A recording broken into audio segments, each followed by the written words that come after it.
hoje será sobre quantidade de movimento e conservação da quantidade de movimento. Bom, a quantidade de movimento é uma grandeza que a gente vai falar hoje aqui, vai apresentar para vocês hoje. Essa grandeza, além de ser chamada quantidade de movimento, pode ser também chamada de momento linear.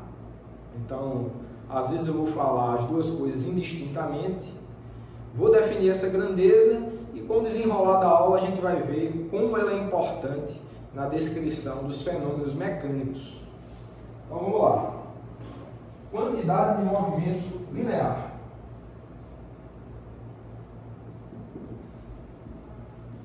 Quantidade de movimento linear.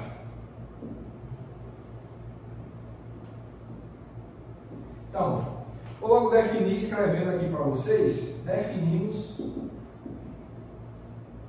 a quantidade de movimento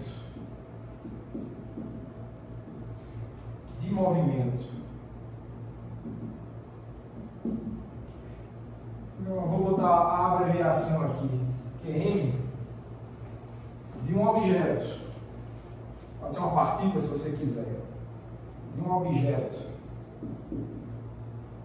de massa M e velocidade V com, bom, vai ser definido como P, a gente vai chamar P a quantidade de movimento, certo? É uma grandeza vetorial, como eu já estou colocando aqui, e ela é dada como produto da massa do objeto pelo vetor velocidade. Então, se é o produto de um escalar massa por um vetor velocidade, tem que dar um vetor, e esse vetor é o vetor quantidade de movimento P. Então, essa é a nossa equação 1. Então, está definida a grandeza, quantidade de movimento. Primeira vez que a gente está falando dessa grandeza nesse curso, e, como eu falei para vocês, a gente vai ver como ela é útil na descrição dos fenômenos mecânicos. Bom, seguindo em frente, o que eu quero falar para vocês é, primeiro, a unidade, né, da quantidade de movimento. Então, a unidade da quantidade de movimento no sistema internacional é dada por, então, a unidade de quantidade de movimento é um produto de uma massa por uma velocidade, então vai ser a unidade de massa, que é quilogramas, vezes a unidade de velocidade, que é metros por segundo. Tá? Então essa fica sendo a unidade da quantidade de movimento no sistema internacional. Então, se você for resolver algum exercício para expressar alguma quantidade de movimento no sistema internacional, essa é a unidade. Ótimo. Então, seguindo em frente, temos aqui o seguinte. A segunda lei de Newton, que a gente já estudou aqui, quando viu leis de Newton, vocês lembram? Força é igual ao produto da massa vezes a aceleração. Foi assim que a gente falou sobre a lei de Newton. Mas, originalmente, o Isaac Newton, quando ele escreveu a sua segunda lei, ele escreveu em termos dessa grandeza, da quantidade de movimento. Então, isso é um fato histórico importante e um fato relevante também para a teoria que a gente está desenvolvendo aqui. Então, eu vou escrever para vocês a segunda lei de Newton na forma original, escrita pelo Isaac Newton. Foi o seguinte: originalmente,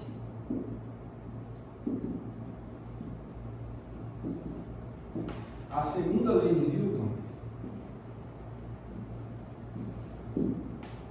lei de Newton,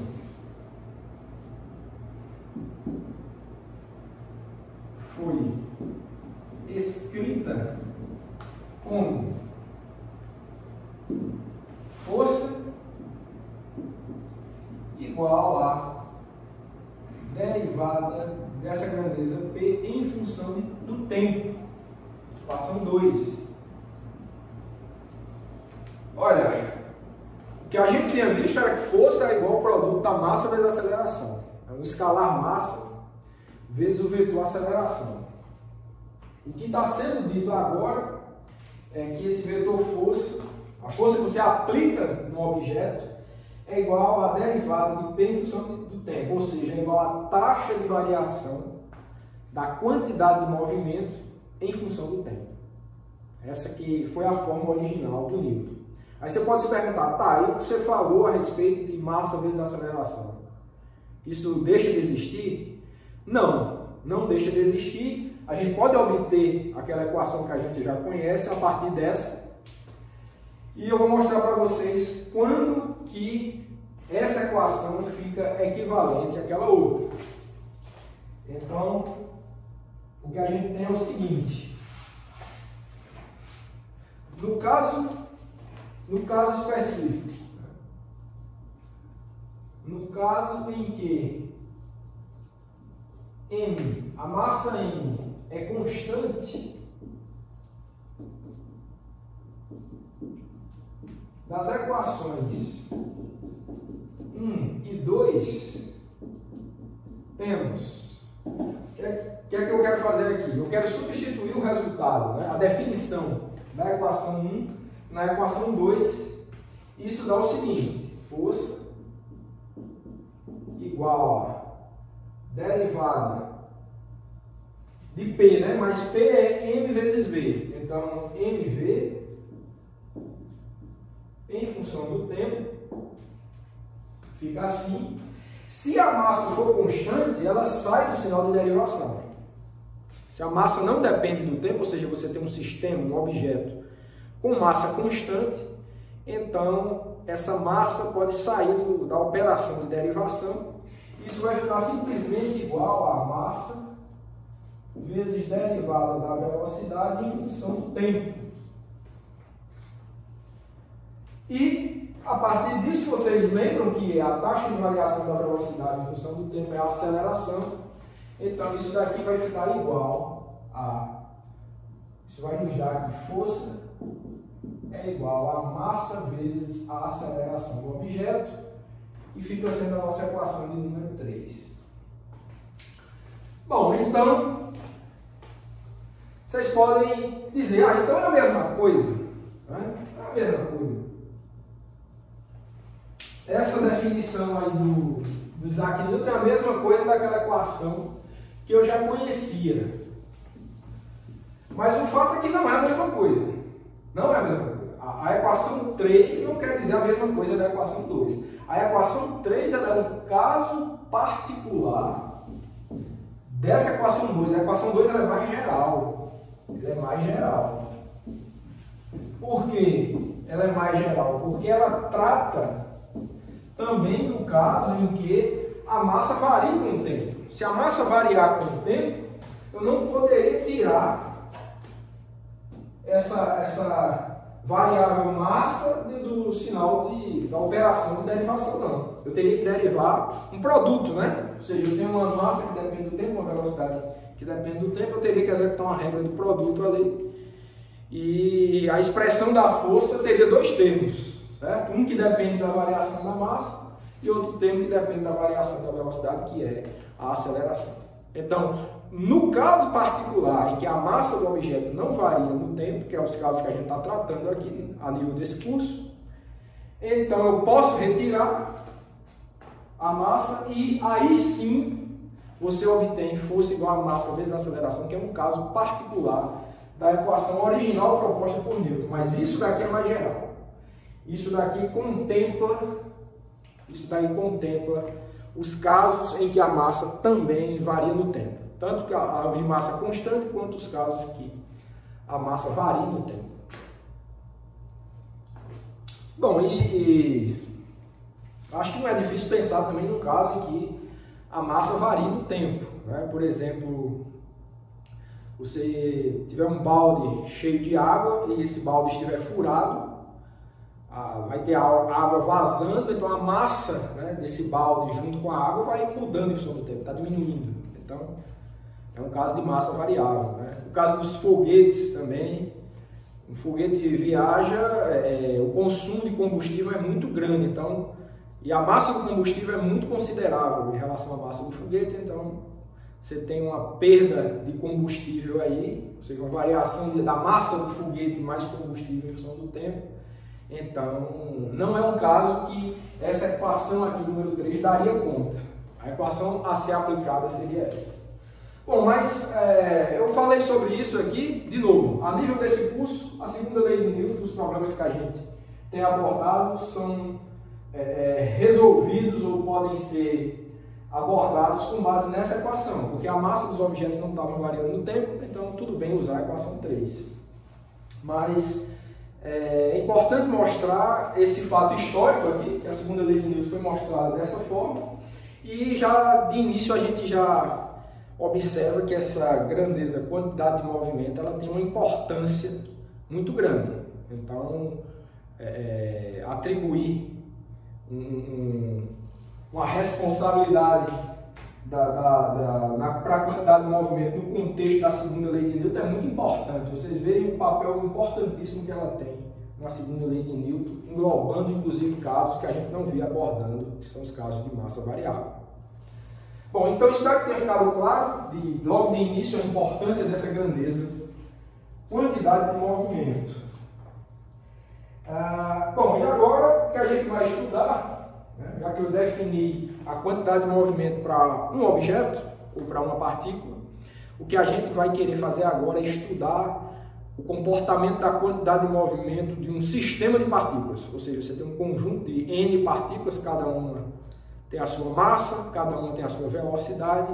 Vamos estudar o que seria ou como que se comporta a quantidade de movimento desse sistema de partículas. Então, quantidade de movimento de um sistema de partículas. Vou colocar aqui, né? Posso começar aqui. Quantidade de movimento de um sistema de partículas.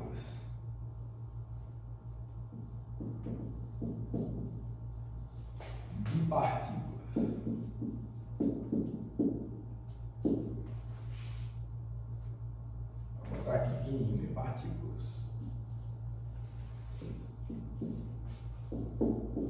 Bom, então vamos ver isso.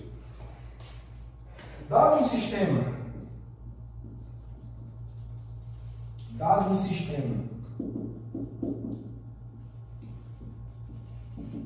de N partículas,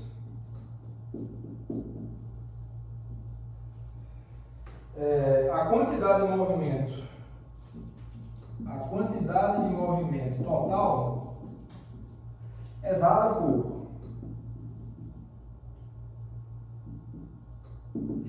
bom, a quantidade de movimento é uma grandeza vetorial, a gente escreveu na equação 1. Se eu tenho um conjunto de N partículas, a quantidade de movimento do conjunto inteiro vai ser a soma das quantidades de movimento individuais das partículas. Se cada uma tem um vetor quantidade de movimento associado, a quantidade de movimento total vai ser a soma vetorial de cada um vetor quantidade de movimento individual atribuído a cada uma das partículas. Então, isso vai ser dado por P maiúsculo, tá? Eu vou usar um P maiúsculo para a quantidade de movimento de um sistema de partículas.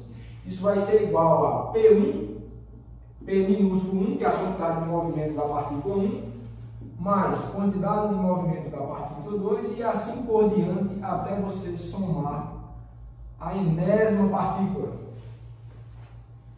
Certo? E a gente vai desenvolver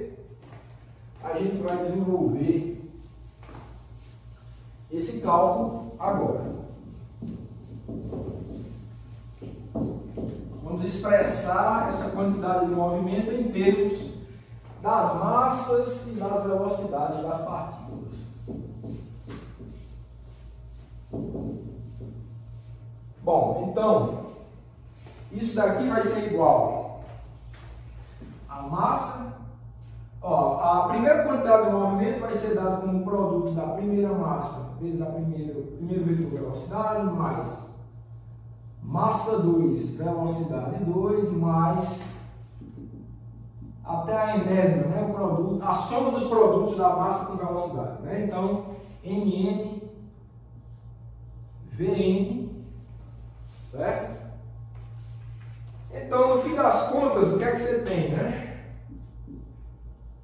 Que a quantidade de movimento total vai ser escrita como... Tem uma forma muito simplificada da gente escrever esse resultado aqui, que a gente obtém se a gente lembrar da expressão da posição do centro de massa. Se você for lá na aula passada, eu acho que foi a equação 3 da aula passada, eu não tenho certeza, mas se vocês voltarem naquela aula, vocês vão lembrar que a posição do centro de massa, o vetor posição do centro de massa em um sistema de partículas, ele era dado como 1 sobre o inverso da massa total das partículas, vezes o somatório de n, que vai de 1, aliás, i, né?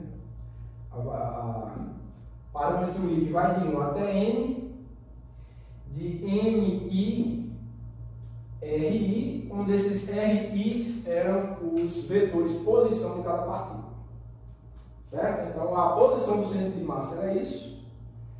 Então, daqui você pode concluir que MRCM, né, claro, é igual a I, que vai de 1 até N, RI.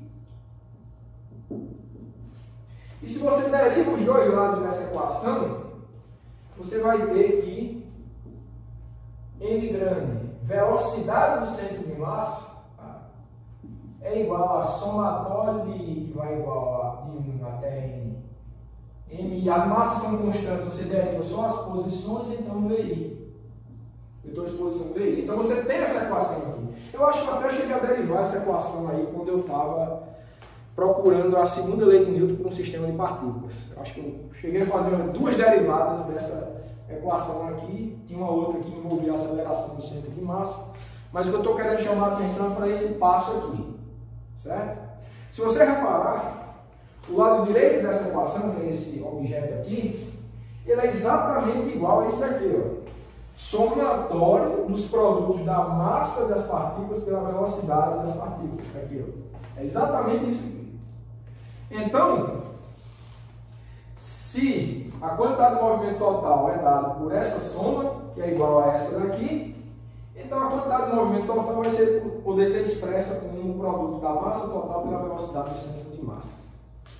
E isso dá igual a quê?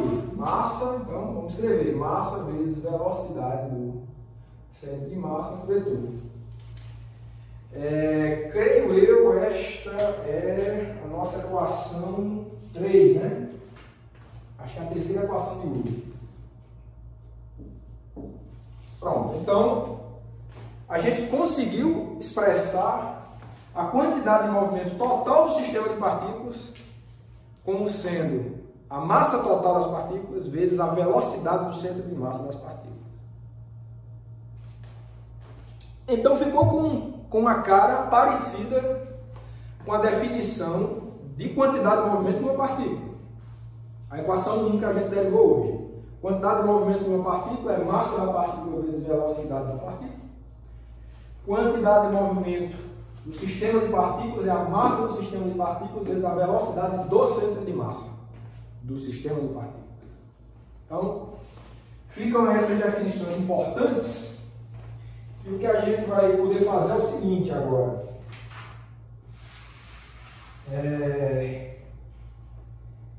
O que é que a gente faz? Derivando a equação 3 em função do tempo, a equação 3 em função de t,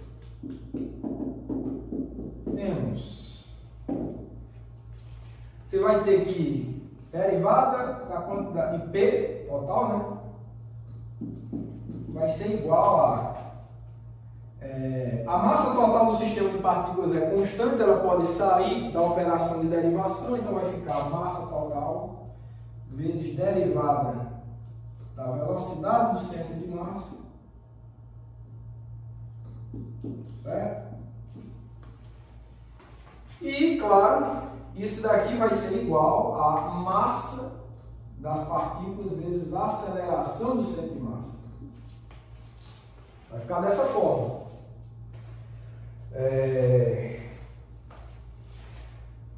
Que tá ótimo, né? A gente já andou estudando alguma expressão que tinha a ver com esse produto aí. Massa total vezes a aceleração do centro de massa. Que estudo foi esse? Esse estudo foi justamente o estudo da segunda lei de Newton do sistema de partículas. Na aula passada a gente viu que se você tem um sistema de partículas, a força externa que você exerce sobre esse sistema de partículas é igual à massa total do sistema de partículas vezes a aceleração do centro de massa. Só para lembrar vocês, né? Vou escrever pequenininho aqui, né? Ó, vou dar aqui no cantinho embaixo. Força externa é igual a massa vezes a aceleração do centro de massa. Isso a gente viu na aula passada. Essa aqui é a segunda lei de Newton para um sistema de partículas. Equação extremamente relevante. Bom, então, se a gente se utiliza desse fato, né, chamada equação 4, a gente pode dizer o seguinte. A partir da equação 4 e da segunda lei para um sistema de partículas,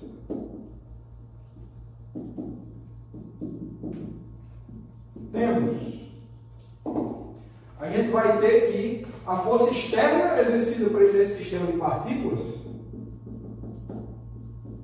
ela vai ser igual, ela é igual, a gente já derivou isso, é igual a massa do sistema de partículas vezes a aceleração do centro de massa, mas a gente vem desenvolvendo que isso também é igual à taxa de variação da quantidade de movimento total em função do tempo. Então é isso que a gente coloca aqui. Então isso vai ser igual a dp dt. Certo? Equação 5. Então a gente acaba de encontrar, né, uma expressão aqui, uma nova expressão para a segunda lei de Newton vinculada a um sistema de partículas, em que a gente está expressando isso em termos da quantidade de movimento total do sistema de partículas. Então, essa equação 5 tem uma cara muito parecida, né, muito similar ao que a gente viu na equação 2, que é a segunda lei de Newton original, como eu falei hoje mesmo. Então, também outra equação similar. Bom, então, feito isso, né? Por enquanto está só, ok, você está definindo um monte de coisa, está encontrando algumas equações interessantes, mas será que isso serve para alguma coisa? Você falou que isso vai servir para o estudo da mecânica. O que é que isso vai me ajudar? Eu acho que chegou o momento da gente ver algo muito importante a partir dessa equação 5, que é o que a gente chama de conservação da quantidade de movimento. A chamada lei de conservação da quantidade de movimento. Vamos ver quando que isso acontece. É a partir de agora. Então, a importância de ter feito esses cálculos que a gente fez até aqui é exatamente esse próximo ponto. Bom, então, e acho que só deixar claro, né? Sendo esse vetor força aqui, a força externa ao sistema. E agora eu vou apagar ali para a gente começar esse estudo da conservação da quantidade de movimento.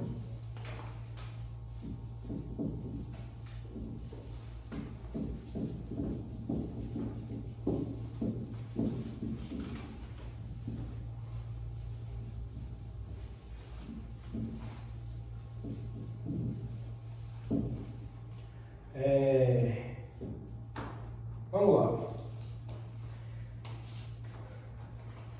Vamos supor a seguinte coisa.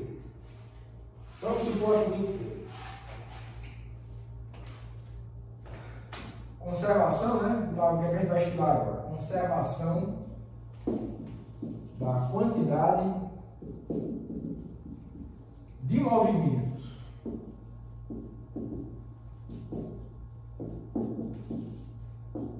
Conservação da quantidade de movimento. A gente vai supor a seguinte coisa agora. Suponha que a força externa que atua no seu sistema de partículas seja nula. Ou seja, não tem ninguém de fora do seu sistema de partículas influenciando nele. Pode ter forças dentro do sistema de partículas, ou seja, as partículas interagindo de alguma forma. Isso não é considerado nesse vetor aqui, força externa. Força externa realmente é somente forças externas ao sistema. Então, se essa força externa ao sistema for nula, vamos ver o que é que acontece. Então, na equação 5, para o caso em que esse vetor força externa é igual a zero, né? Temos que dp dt é igual a zero. É igual a zero. Ok, então vamos ver o que é que isso significa. Vamos ver o que é que isso significa. Se a gente está nesse caso específico, tá? Isso é um caso específico, que a força externa ao sistema de partículas é nula. Se a gente faz essa suposição com base na equação 5, a gente encontra esse resultado aqui. E o que é que a gente pode concluir a partir do fato que a taxa de variação da quantidade de movimento total em função do tempo é nula? A gente conclui que a quantidade de movimento total é uma constante, ela não varia no tempo. Se a taxa de variação é nula, é porque ela não varia no tempo. Então, a partir desse fato, a gente conclui que o vetor quantidade de movimento total é constante. Equação 6. Certo? Então, ou seja, em um processo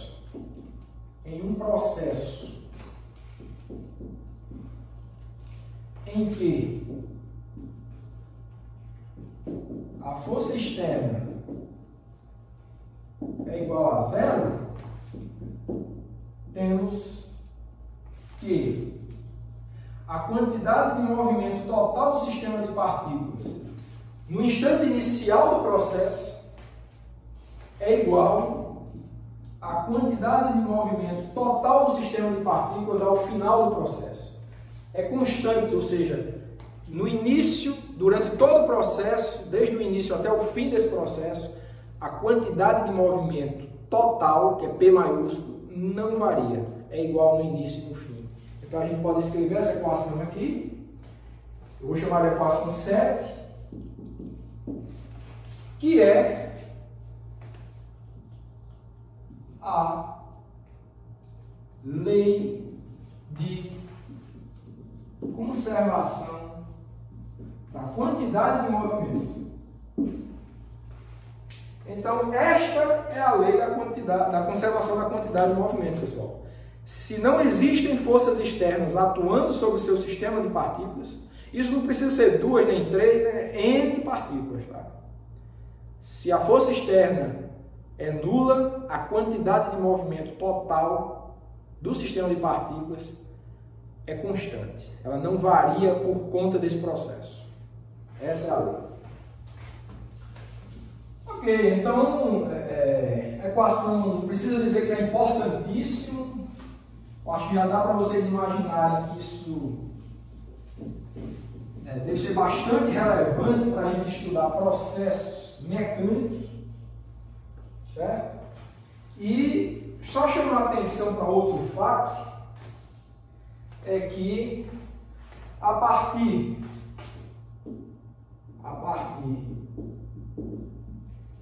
da equação 7, temos que é o seguinte, ó, a equação 7 é uma equação vetorial. Já falei isso aqui. Toda equação vetorial carrega dentro dela 3 equações algébricas, uma para cada eixo coordenado. Então você tem uma equação de conservação para as projeções x, y e z da quantidade de movimento total. Então você vai ter quantidade de movimento total ao longo do eixo x no início igual a quantidade de movimento total ao longo do eixo x no fim.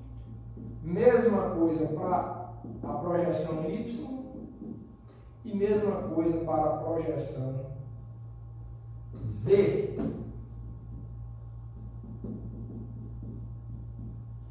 Certo? Então você tem esse conjunto de equações. Isso aqui não são vetores, tá? São projeções, por isso que não tem seta. Equação 8. Equação 8. Bom, então é isso. Então é esse o fato, certo? E eu espero que tenha ficado claro, né, ou clara a importância dessa lei de conservação da quantidade de movimento, mas a gente vai começar a aplicar isso, então vai ficando cada vez mais claro para vocês. Ok, então o que eu quero falar agora, eu vou fazer um exercício para a gente ver a importância disso, certo? Vou apagar aqui, fazer um exercício de aplicação da lei de conservação da quantidade de movimento.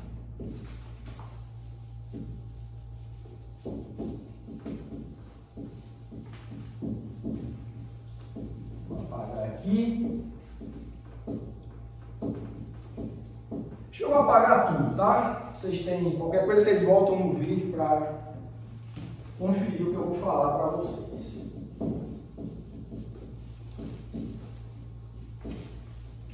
Apagar tudo para ler o exercício.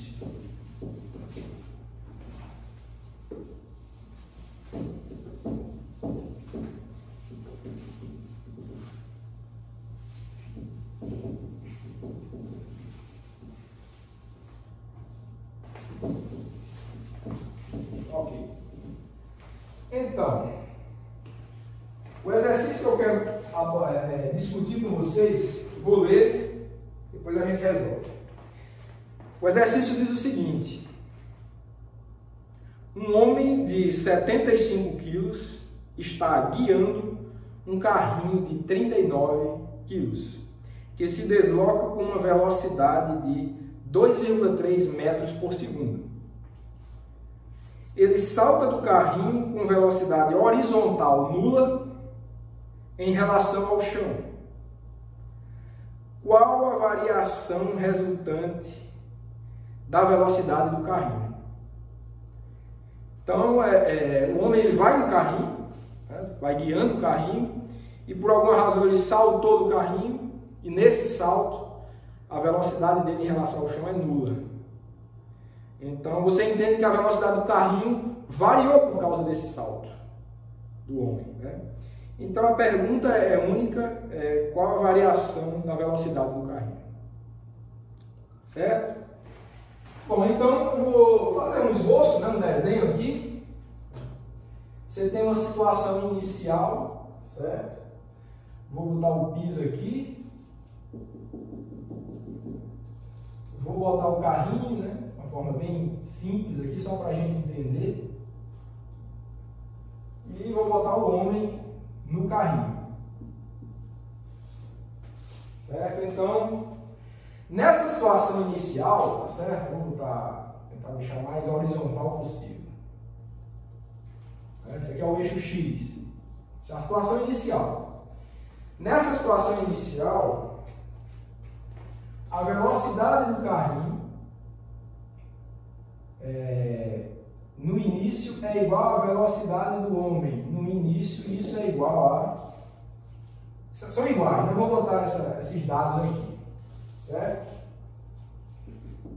Vou botar esses dados. E a situação final, certo? Vou desenhar de novo esse piso aqui, certo? O carrinho agora vai estar andando sozinho, porque o homem pulou, certo? Então o carrinho aqui vai estar se movimentando, né, com uma velocidade do carrinho final. Eu não estou botando os vetores de velocidade porque eu estou preocupado só com o que acontece no eixo X, porque a pergunta do problema é o que é que acontece com a variação de velocidade do carrinho. O carrinho está se movimentando no eixo X, então não precisa a gente se preocupar com projeções Y ou Z. Então tudo no eixo X, então velocidade em X, não precisa do tratamento de vetores aqui. É um processo que você pode entender que ocorreu de forma unidimensional. Tá? Claro que houve um salto em direção Y, mas isso não vai ser relevante, como a gente vai ver aqui, não. Porque a gente quer encontrar a velocidade do carrinho e ela o tempo todo é na direção X. Bom, e o homem saltou, né, do carrinho, certo? Ele vai cair aqui, mas o fato é que a velocidade do homem no final, a gente sabe que ela vai ser nula, certo? Então, só para botar esses dados aí, você tem a massa do carrinho igual a 39 kg, que o problema deu. A massa do homem, ela é de 75 kg.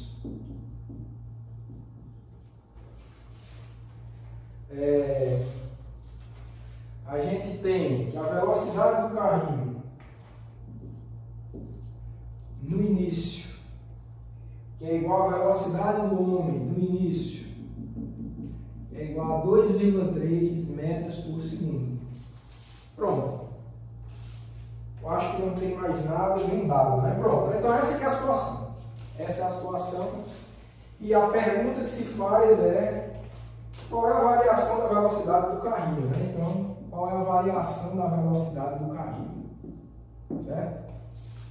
Essa aqui é a pergunta. Bom, então o que a gente precisa entender, né, para solucionar esse exercício? A gente precisa entender o seguinte, que houve um processo aqui. Quando eu coloquei início e fim, é início e fim de quê? De um processo. Que processo foi esse? Foi o salto. O homem saltou do carrinho. Isso é um processo mecânico. Mas você tem que perceber o seguinte: se você considera o seu sistema, né, de partículas, entre aspas, né, o seu sistema, como sendo o homem mais o carrinho, então você tem dois constituintes desse sistema, o homem e o carrinho. Quando esse homem salta do carrinho, somente forças internas ao sistema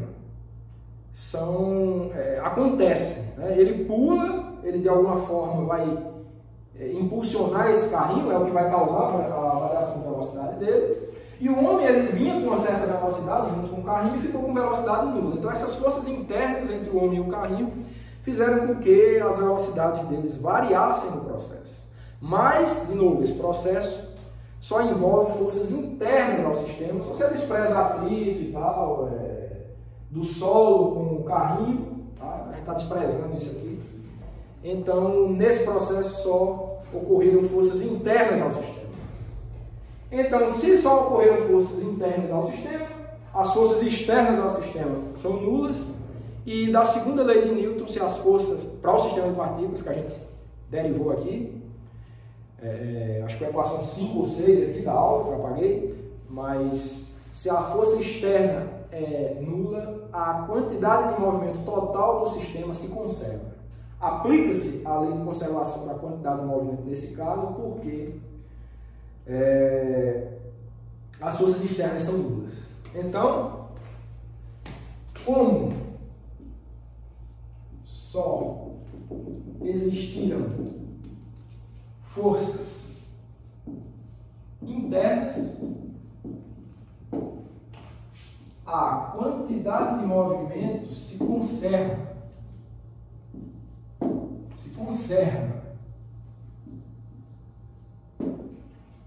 Assim, né?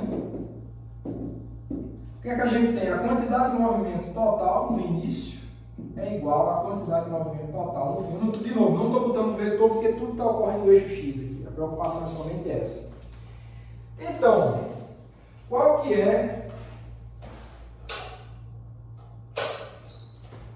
é a quantidade de movimento no início?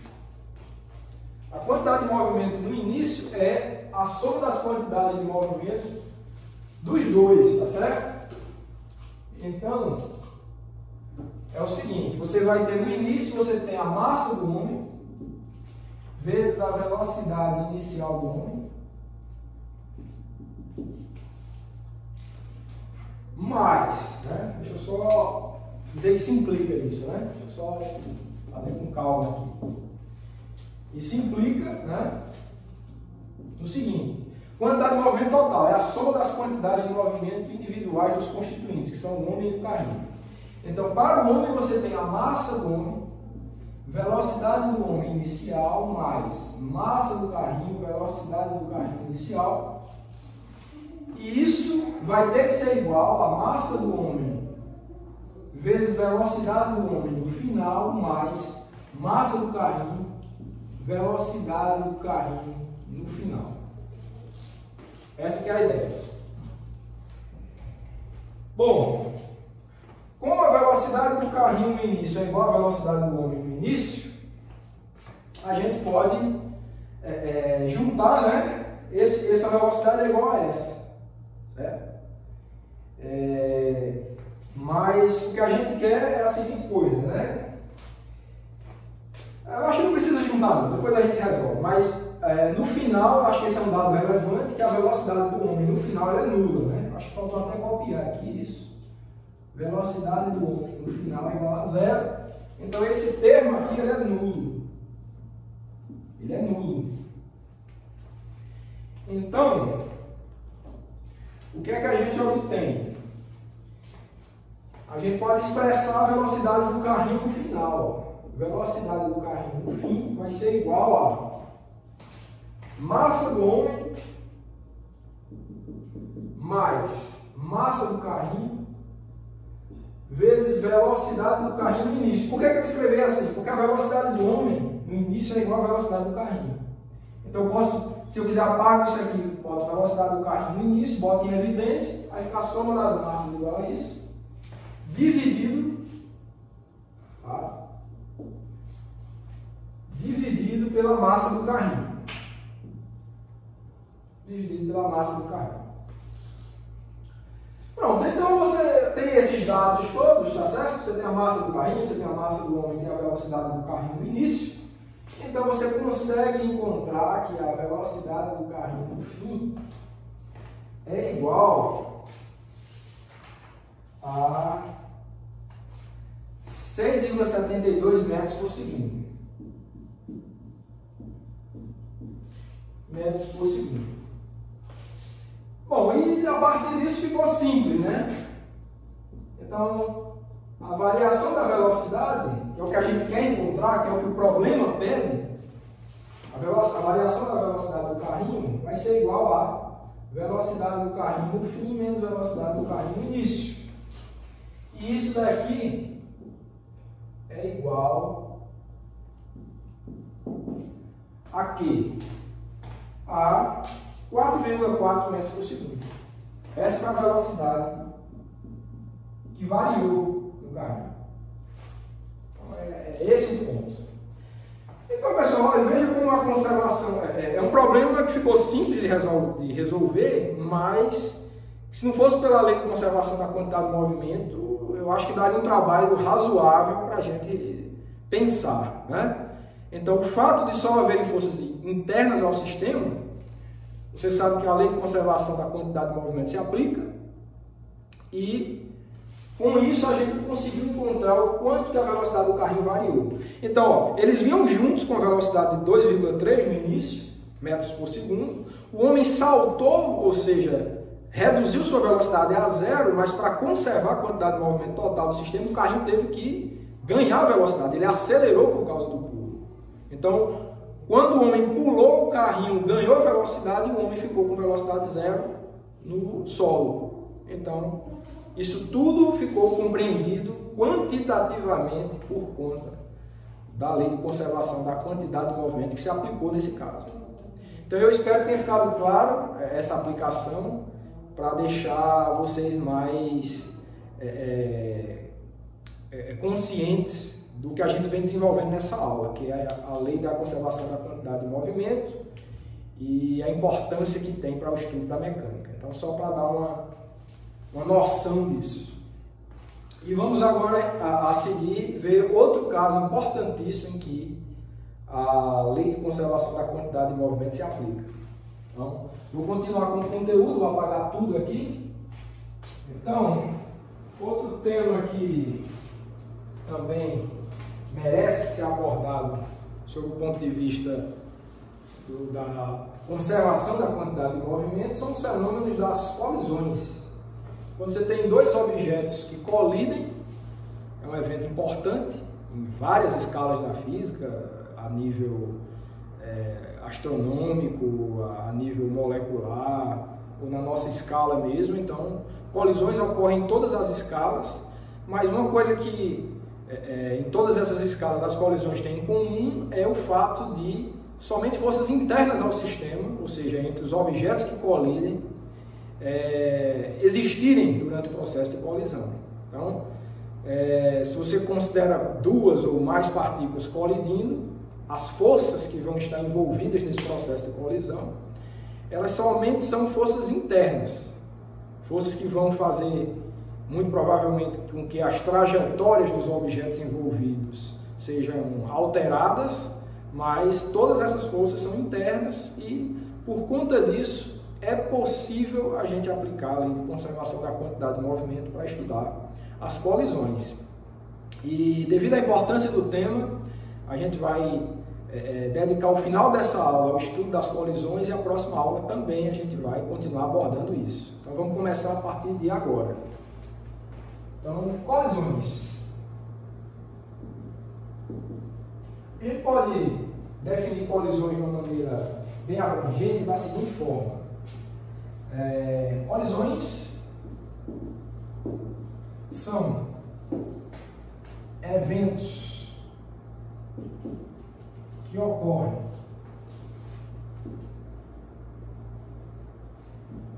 entre dois ou mais objetos que envolvem forças internas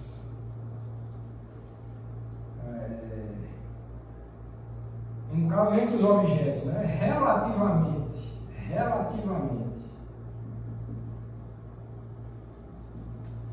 grandes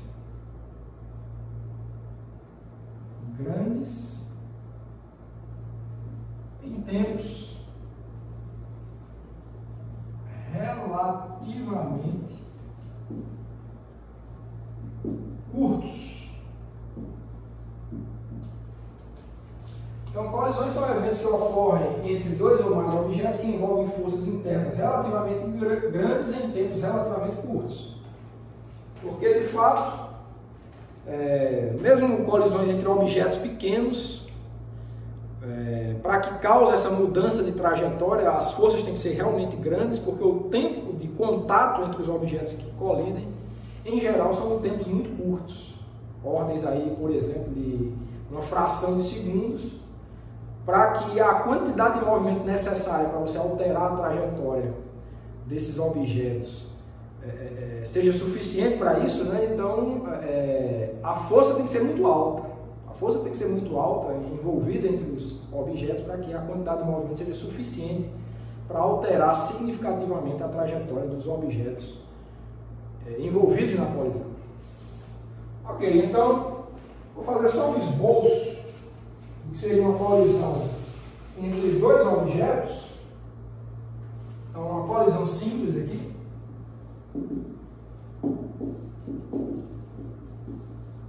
Fazer um esboço. Eu vou botar aqui uma bolinha, né, por exemplo.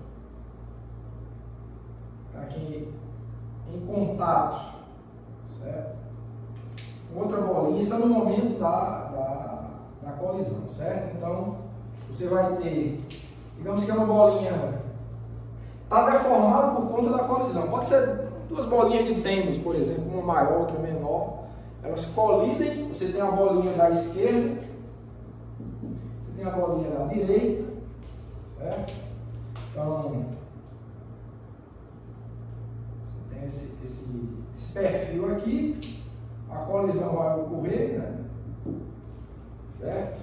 E o que vai ter aqui é o seguinte, como são dois objetos que estão em contato por conta da colisão, vão haver forças entre elas, a partícula, a bolinha, né, da esquerda vai exercer uma força na bolinha da direita, a da direita vai exercer uma força da esquerda, mas pela terceira lei de Newton, essas forças de interação, elas têm mesmo módulo, mesma direção em sentido contrário. Então, por exemplo, essa força aqui, ó, a bolinha da esquerda, essa vermelha, vai exercer uma força na bolinha da direita.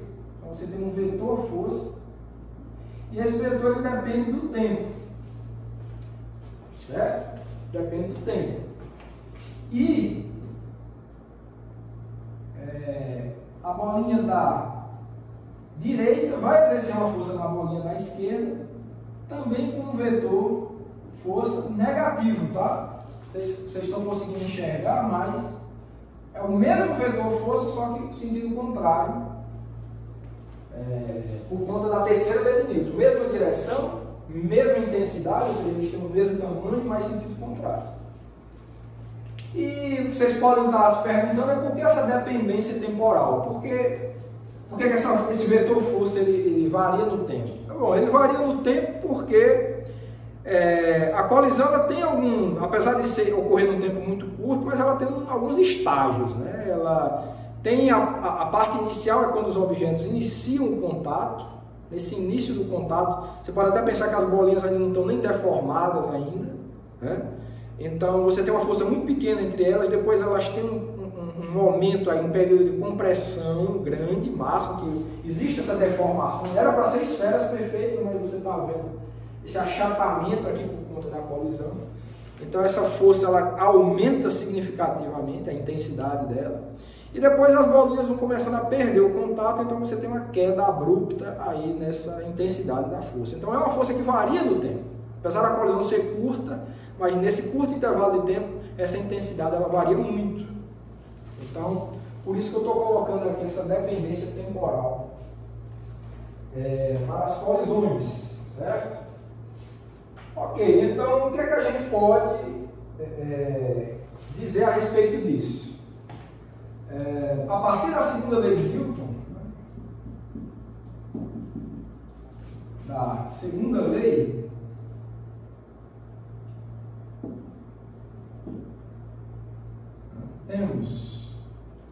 a gente pode, a partir da segunda lei de Newton, envolvendo a quantidade de movimento, a gente pode expressar a quantidade, a variação da quantidade de movimento dessas bolinhas, ou seja, elas vão provavelmente mudar de trajetória. Você pode pensar que elas se aproximam, depois se afastam, então houve uma mudança na trajetória, né? Estavam se aproximando, depois vão se afastar, por exemplo. Poderia até ter um ângulo, né? Uma se choca não de maneira perfeitamente frontal, mas então pode ocorrer colisões de vários tipos. Mas o fato é que através dessa força aqui, você pode expressar a variação da quantidade de movimento envolvida na colisão. Então, como é que a gente pode fazer isso? A gente faz isso da seguinte forma, que a força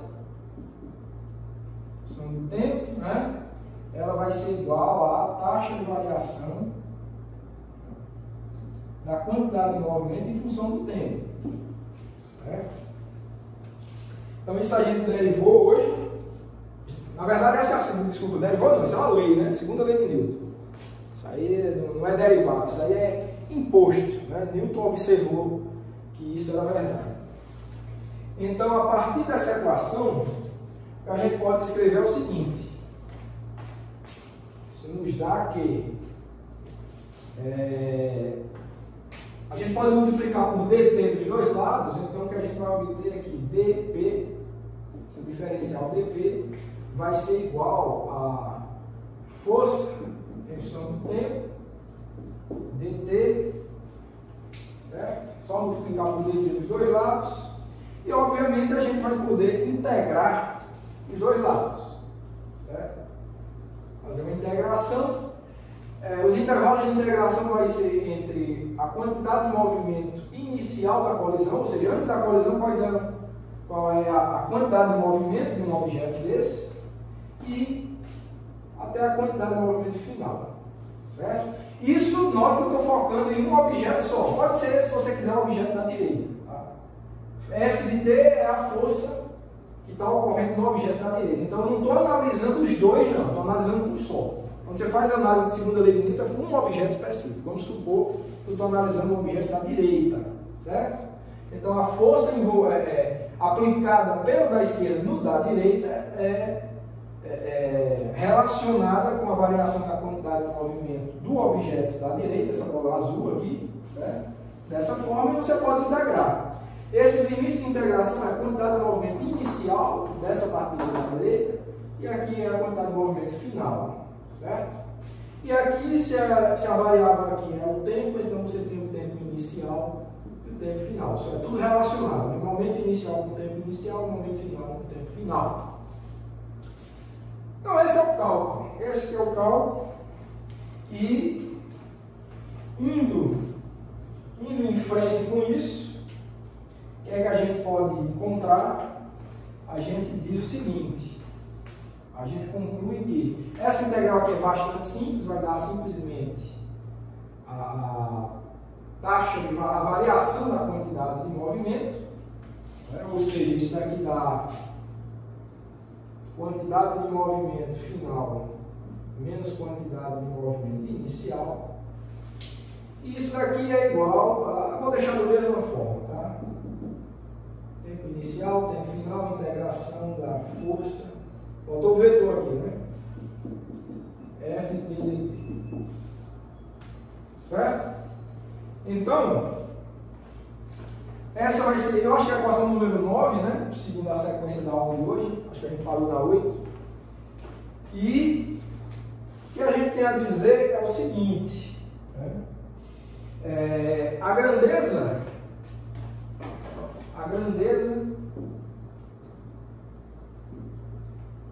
da direita na equação 9 é o impulso da colisão, é o chamado impulso da colisão. Ou seja, o que a gente pode escrever, né? A gente vai escrever o seguinte. Vou apagar aqui.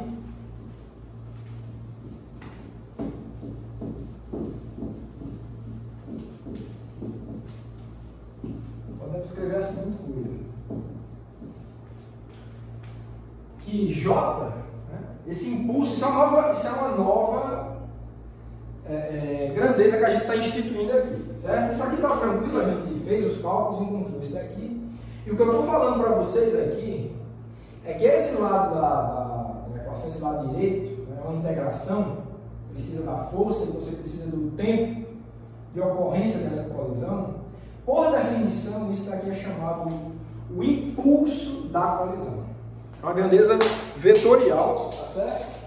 É uma grandeza vetorial que você obtém da integração de um vetor, e é um vetor J, certo? Ou seja, a gente vai chamar isso de um vetor J igual à variação da quantidade de movimento, onde J é igual a essa integral aí, tempo inicial, tempo final, f de t dt, certo? Essa é a nossa equação 10. E a equação 10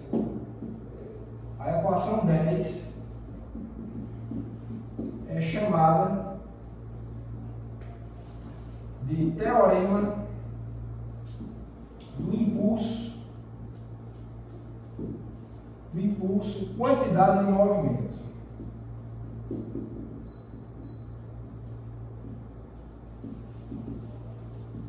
Teorema do impulso quantidade de movimento. Então, é uma nova definição aí para gente, para auxiliar a gente no estudo das colisões. Então, o impulso é, por definição, isso daqui, e essa equação aqui que vincula essa grandeza vetorial impulso com a variação da quantidade de movimento aqui é o chamado teorema do impulso quantidade de movimento.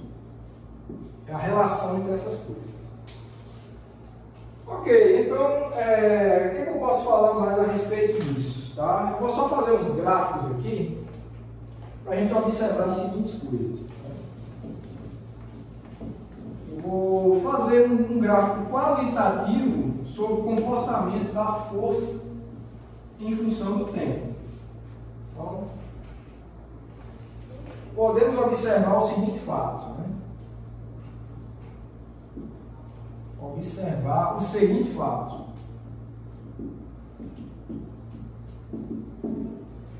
Você tem uma força em função do tempo, certo?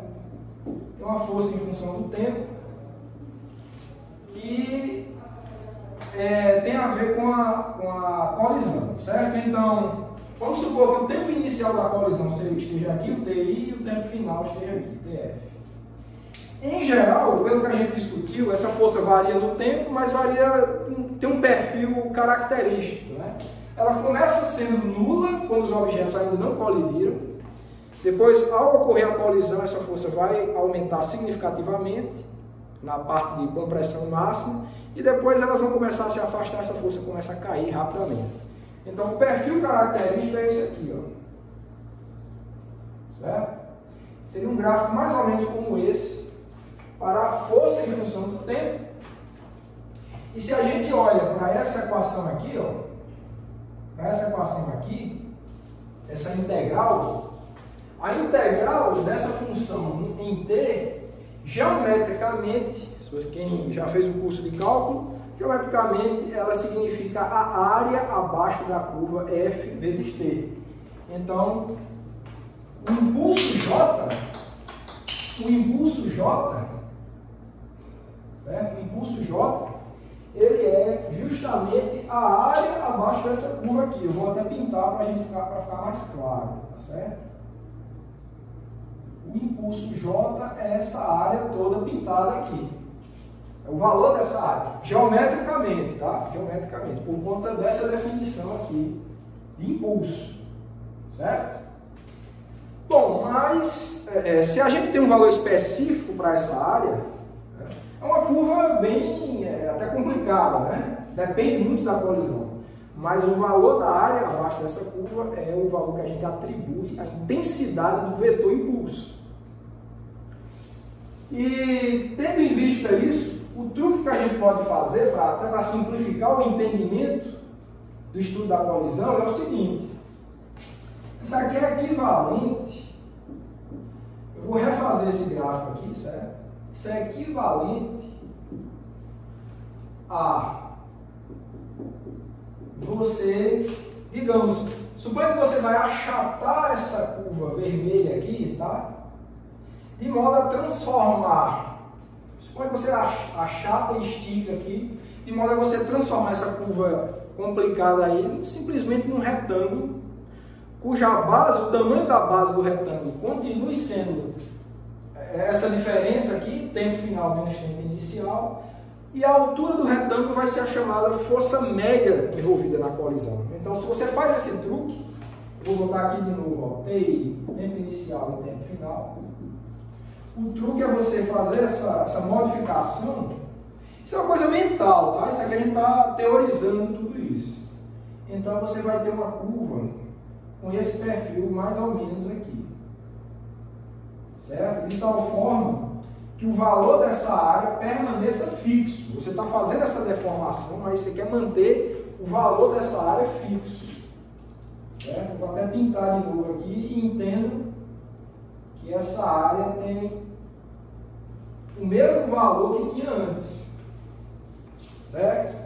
Então, se você faz isso, mantendo a área abaixo da curva fixa e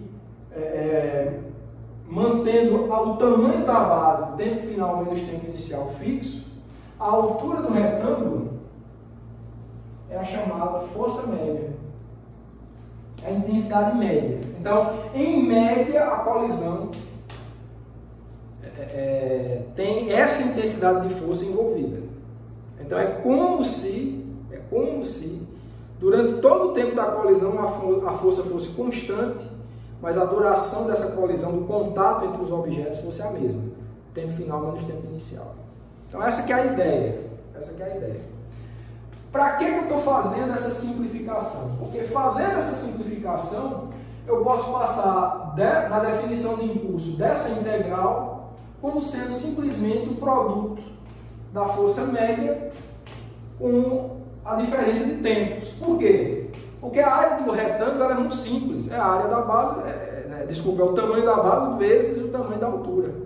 Então, se eu fiz essa modificação de modo que a área ficou um tamanho, um valor fixo, então a área do retângulo é simples de escrever. Então, com esta modificação,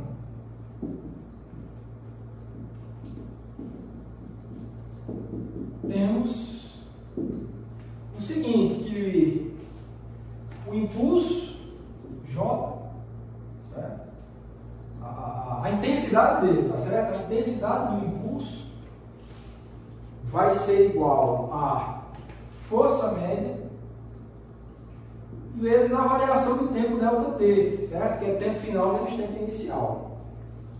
E isso daqui, claro, vai ser igual a variação da quantidade de movimento, certo? Da intensidade total da quantidade de movimento. Certo? Então essa que é a ideia. Então essa modificação ela trouxe uma simplificação interessante para o nosso problema. Certo? E essa daqui eu vou chamar de equação 11. Então o que a gente tem aqui é uma equação simples, né? Uma equação bastante simples que envolve a intensidade do impulso com a força média da colisão e também com a variação da quantidade de movimento de cada objeto. Então, ficou essa mensagem importante. E só para fechar, né, é só chamar a atenção ainda para a equação 10, que a equação 10, como vocês estão vendo ali, ela é uma equação vetorial. Né? E, de novo, como toda equação vetorial, ela carrega nela 3 equações algébricas, cada uma ligada a um eixo coordenado. Então, temos também a equação 10, que a gente tem? A gente vai ter que a componente x do vetor impulso vai ser igual à variação da quantidade de movimento na direção x, ou seja, variação das projeções da quantidade de movimento na direção x. Você pode escrever, se quiser, pxf menos pxi. Impulso na direção y é igual à variação da quantidade de movimento na direção y, que é pyf menos pyi. E por fim também tem na direção z, que o impulso, que a projeção do vetor impulso na direção z é igual à variação da quantidade de movimento na direção z. Então pronto, ficou esse conjunto de equações aí, que eu vou chamar de equações 12, né?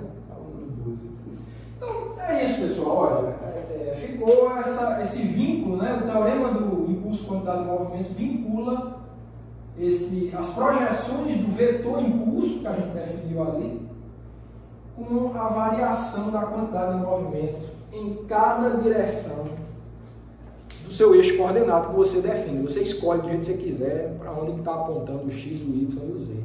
Porque a equação 12, ou esse conjunto de equações 12, é sempre verdade. Certo?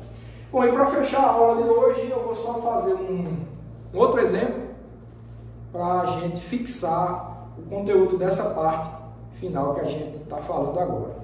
Então, vou apagar tudo para a gente discutir um exercício. Então vamos lá.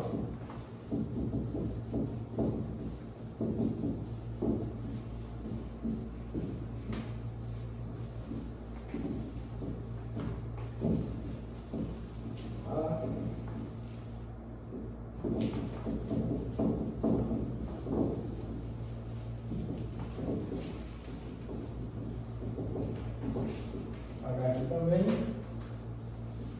A gente fica com espaço.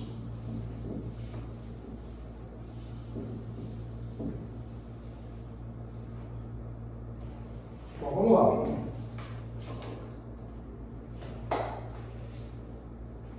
Eu vou fazer logo o desenho, tá? Então, exemplo. Tem uma figura, eu vou mostrar para vocês a figura aqui, daí eu vou ler depois. Então você tem uma coisa mais ou menos assim. Teta.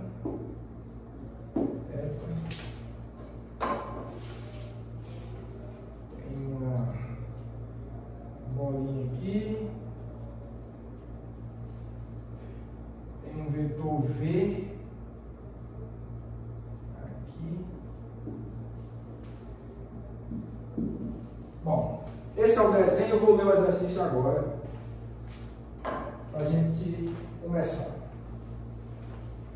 Bom, o exercício diz o seguinte: na vista superior da figura, uma bola de massa 300 gramas a uma velocidade v de 6 metros por segundo bate em uma parede com ângulo θ de 30 graus e depois ressalta com a mesma velocidade e ângulo. Ela fica em contato com a parede por 10 milissegundos. Letra A. Qual a impulsão que a parede exerce sobre a bola? Letra B. Qual a força média que a bola exerce sobre a parede? É basicamente isso. Duas perguntas. Tem alguns dados, né? Então, note que isso aqui é uma vista de cima, né? Isso aqui é uma parede, você está olhando de cima, né? A bolinha vem, bate e vai embora. Você está olhando de cima. A massa da bolinha é 300 gramas. 300 gramas. A velocidade V, o módulo, tá? Tem um vetor velocidade aí, o módulo dele é 6 metros por segundo. O ângulo θ é 30 graus. E o tempo de contato é 10 milissegundos. Mili é o prefixo de 10 a menos 3. Então, 10 vezes 10 a menos 3 vai ser 10 a menos 2 segundos, tá? 1 vezes 10 a menos 2 segundos. Bom, então essa aqui é a situação. Essa é a situação. Então, letra A pergunta qual é a impulsão que a parede exerce sobre a bola. Letra A pergunta quem é o vetor J. Certo? E letra B, qual é a força média que a bola exerce na parede? Qual é a força média? Pronto. São essas duas perguntas aqui. E aí vamos solucionar o problema. Bom, para solucionar esse problema, né, a gente tem massa e tem velocidade no início e no fim, então a gente consegue entender qual é a quantidade de movimento no início e no fim do processo de colisão. E pelo teorema do impulso quantidade de movimento, a gente pode vincular essas quantidades de movimento com o impulso, que é o que pergunta na letra A. Então é simples. Então, pelo teorema do impulso quantidade de movimento, temos que J é igual à variação da quantidade de movimento. Eu vou dizer que isso aqui é o eixo X, vou dizer que isso aqui é o eixo Y. Não precisa do eixo Z, que a colisão é bidimensional. Então, daqui a gente conclui o seguinte, que projeção em x da quantidade de movimento vai ser variação de P x, que é igual, foi a equação, uma das equações 12 que a gente escreveu, né? Px final menos Px inicial. Isso daqui vai ser igual a x é o seguinte, né? Então vai ficar massa, né?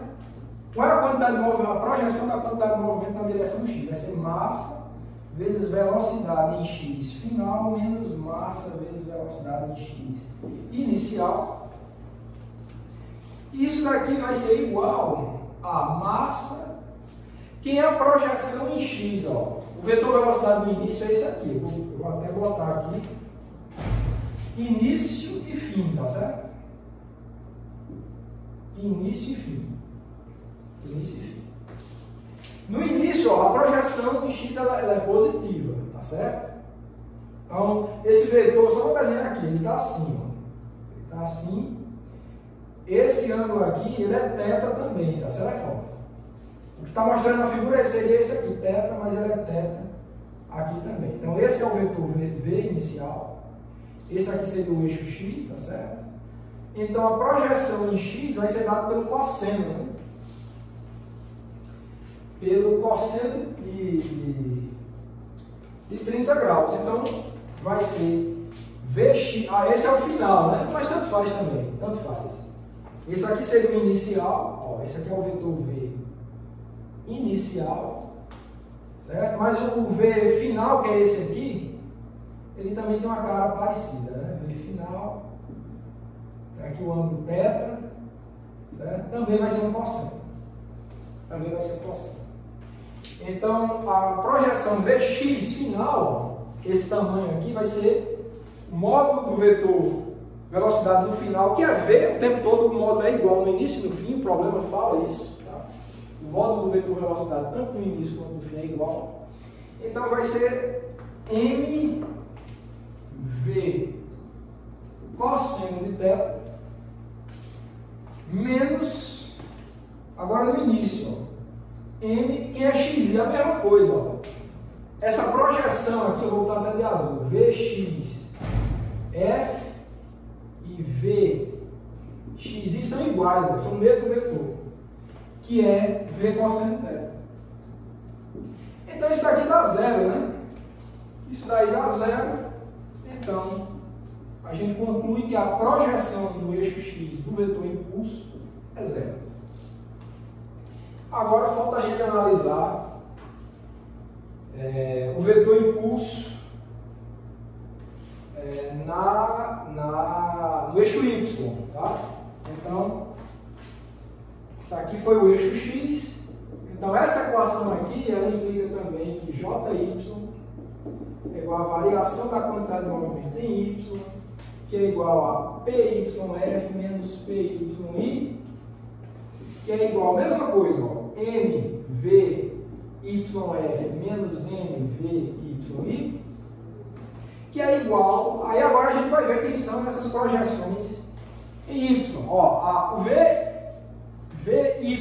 é essa projeção aqui, ó, seria esse aqui, ó, esse é VYF, projeção para cima, que vai ser V cosseno de, desculpa, seno de θ, mas positivo, né? Então vai ser M V seno de θ menos M, agora a gente quer ver quem é VYI. Ó, o vetor VI, ele está para baixo, aqui está inclinado para baixo, a projeção em Y é essa daqui, ó, esse é o VYI, essa é a projeçãozinha para baixo. Vai ser V cosseno de θ, mas negativo, tá? Então, você entra aqui com V cosseno de θ negativo.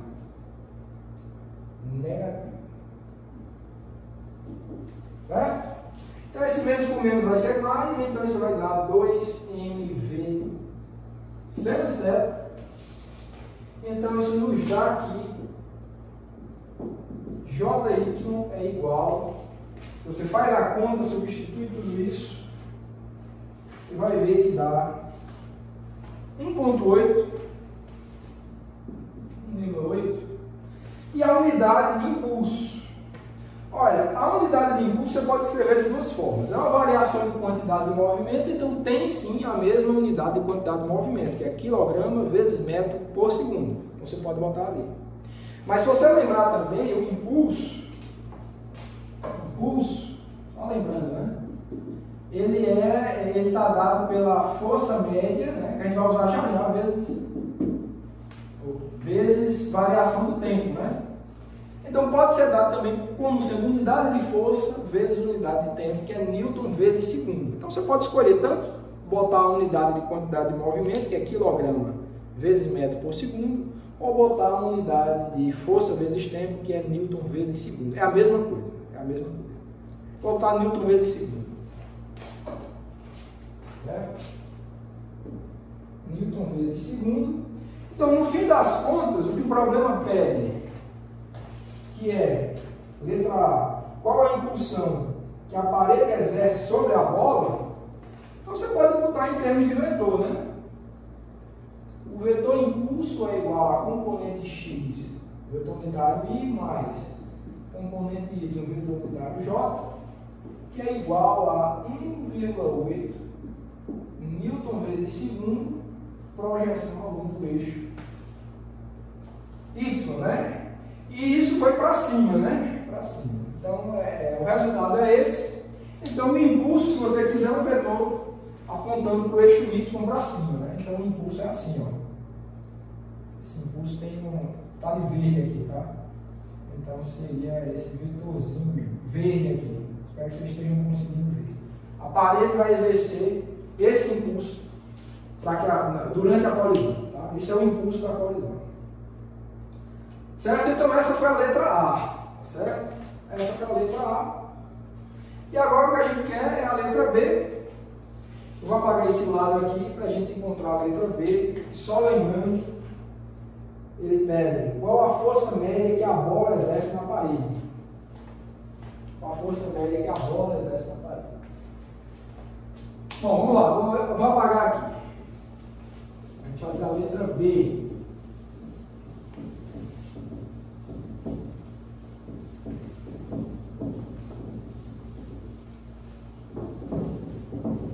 A letra B é simples, né? A letra B é bem simples.